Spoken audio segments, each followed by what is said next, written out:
Hello, my name is Sonia, and today we are going to learn how to make the extended single crochet stitch. So here I have a swatch of 3 rows of extended single crochet, and it is very similar to the single crochet, but there's one extra step involved. So if you know how to make a single crochet, you can certainly make the extended single crochet. And so here you can see it's worked in rows. When it's worked in rounds, it's a little bit different. It's really nice worked in rounds. So here I have a hat that I made using extended single crochet, and it's really nice for color work too. Sometimes when you're doing color work with some stitches, they tend to slant, but when you're using extended single crochet, the stitches kind of stack right on top of each other, similar to knitting a little bit when worked in the round, so you don't have that slant. So this was actually a knitting pattern, and I turned it into a crochet pattern because at the time I just wasn't a really prolific knitter. I've gotten better with my knitting skills, but I'm still a faster crocheter. So I made this horse hat for my daughter, and I think it turned out really well. So we are going to get started with making 3 rows of extended single crochet, and we're going to work 7 stitches. So to start, we need to make a chain of 8, and I'm using worsted weight yarn, a G or 4.25 millimeter hook.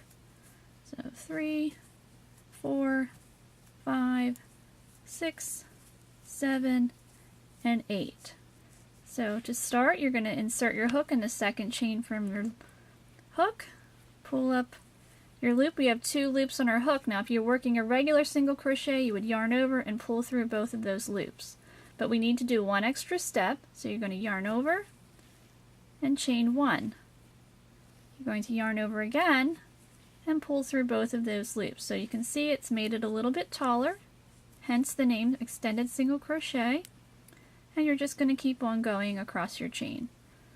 So pull up your loop, chain 1, pull through both of those loops. And I really like this stitch. I use it a lot. I just think it's a fun stitch. I actually prefer it to the single crochet. Sometimes if a pattern calls for single crochet, I'll see if I can just switch it out with extended single crochet. For some reason I'm actually faster with this stitch, even though there's an extra step, not sure why. And we are almost to the end of our first row. We'll make 3 rows of 7. So our last chain here. 1, pull through. Alright, so we have made 7 stitches. So 1, 2, 3, 4, 5, 6, 7. So you can see it's just a little bit taller than the regular single crochet stitch. So to start our next row, you're going to chain 1, turn, going to work in the same stitch here. So just insert your hook, pull up your loop, chain 1, pull through both loops, and just keep on going across. Now this stitch is really nice for working in the round. It's also nice working in rows too. It's great for socks. Some people don't enjoy wearing crochet socks because the stitches can be a little bit bumpy on your feet and a little bit uncomfortable if you have sensitive feet. Well, if you use the extended single crochet, and especially when it's worked in the round, it's a lot more comfortable on the feet because the stitch when worked in the round is a lot flatter. So I've made quite a few pairs of socks using this stitch, and I just like the way it looks. I just think it's fun. And just work in that last stitch there.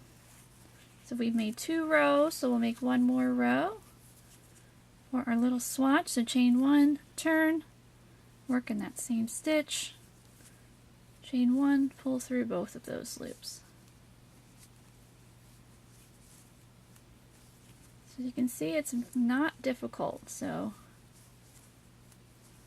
just going to keep on going across. And I always like to show stitches from scratch, so starting from a chain and on up. And the last one, sometimes it can be a little tricky to get in that last stitch, so you just have to, I usually manipulate it a little bit with my fingers just to get it in.